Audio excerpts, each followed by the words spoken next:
আগামী ত্রয়োদশ জাতীয় সংসদ নির্বাচনে অন্তর্বর্তী সরকারের অনেকেই নির্বাচন করবেন বলে জানিয়েছেন স্থানীয় সরকার, পল্লী উন্নয়ন ও সমবায় উপদেষ্টা আসিফ মাহমুদ সজীব ভুঁইয়া।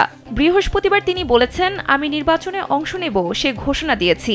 আমরা দুই ছাত্র উপদেষ্টা ছাড়াও অন্তর্বর্তী সরকারের সঙ্গে যারা যুক্ত রয়েছেন এমন আরও অনেকেই নির্বাচন করবেন এমন কথাও আছে। এরপরই জনমনে প্রশ্ন উঠে, এই সরকারের আর কে কে নির্বাচনে অংশগ্রহণ করবেন।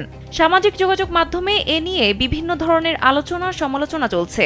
এরই পরিপ্রেক্ষিতে নিজের ফেসবুকে একটি পোস্ট দিয়েছেন অন্তর্বর্তী সরকারের প্রধান উপদেষ্টা অধ্যাপক ডক্টর মোহাম্মদ ইউনূসের প্রেস সচিব শফিকুল আলম। সেখানে তিনি লেখেন, যারা জিজ্ঞাসা করছেন তাদের জন্য জানিয়ে রাখি, আমি সংসদীয় নির্বাচনে প্রতিদ্বন্দ্বিতা করছি না। রাজনীতিতে আসার কোনো পরিকল্পনাও আমার নেই।